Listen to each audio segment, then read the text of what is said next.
नमस्कार। बिहार की सरकारी पेंशन योजनाओं में ना कुछ बहुत बड़े और महत्वपूर्ण बदलाव हुए हैं।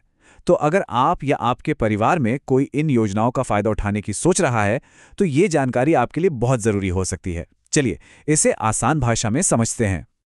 तो सबसे पहले जो सबसे जरूरी बात है वो देख लेते हैं। ये वो रकम है जो अब बिहार में ज्यादातर सामाजिक सुरक्षा पेंशन के तहत हर महीने मिलेगी, 1100 रुपए।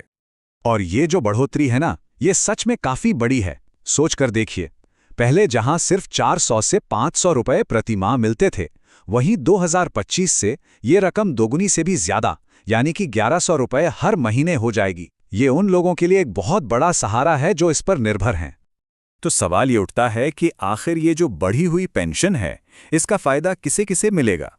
आइए एक नजर डालते हैं कि कौन कौन से समूह इन योजनाओं के लिए पात्र हैं।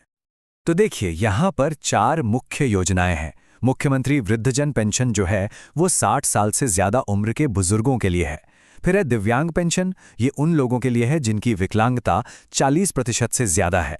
लक्ष्मीबाई विधवा पेंशन 18 साल से ज्यादा उम्र की विधवाओं को सहारा देती है। और किसान पेंशन 60 साल से ज्यादा उम्र के किसानों के लिए है। और सबसे खास बात यह है कि इन सभी में अब राशि बढ़ाकर 1100 रुपये कर दी गई है। हाँ, लेकिन कुछ जरूरी शर्तें भी हैं जिनका ध्यान रखना बहुत जरूरी है। सबसे पहली बात, आवेदक बिहार का निवासी होना चाहिए। दूसरा, अगर वृद्धजन योजना के लिए अप्लाई कर रहे हैं तो कोई और सरकारी पेंशन नहीं मिलनी चाहिए।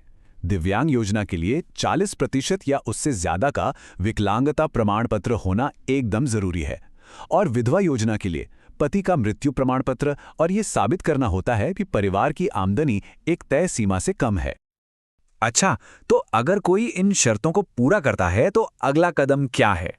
वो है जरूरी दस्तावेज इकट्ठा करना। चलिए देखते हैं कि आवेदन के लिए किन किन कागजों की जरूरत पड़ेगी।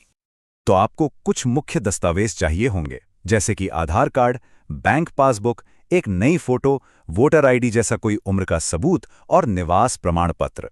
और हाँ, अगर आप दिव्यांग या विधवा योजना के लिए अप्लाई कर रहे हैं तो उससे जुड़ा सर्टिफिकेट भी जरूरी होगा। तो हमारी सलाह यही है कि अप्लाई करने से पहले ये सारे कागज तैयार रखें ताकि कोई दिक्कत ना हो। ठीक है, तो जब सारे दस्तावेज तैयार हो जाएं, तो फिर बारी आती है अप्लाई करने की। इसके लिए 2 रास्ते हैं, एक ऑनलाइन और दूसरा ऑफलाइन। चलिए दोनों को एक एक करके समझते हैं। सबसे आसान और तेज तरीका तो ऑनलाइन ही है।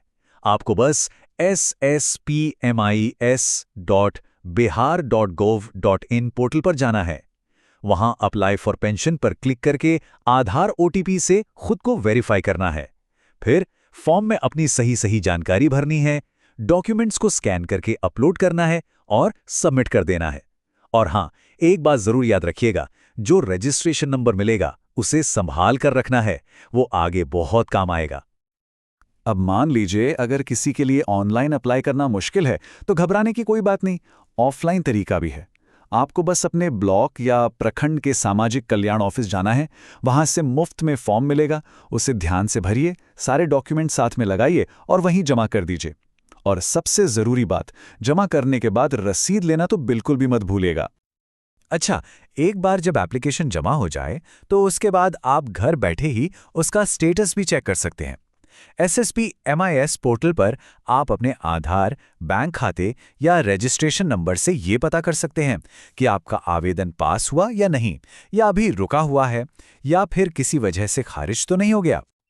चलिए अब कुछ ऐसी जरूरी बातों पर ध्यान देते हैं जो ये पक्का करेंगे कि आपका आवेदन खारिज ना हो और पैसे मिलने में कोई भी परेशानी ना आए।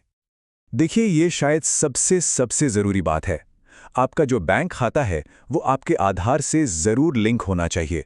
सरकार जो है वो डायरेक्ट बेनिफिट ट्रांसफर यानी DBT के जरिए पैसा सीधा इसी खाते में भेजती है। तो अगर ये लिंक नहीं होगा तो पैसा आ ही नहीं पाएगा। और आखिर में ये 3 नियम हमेशा याद रखने हैं।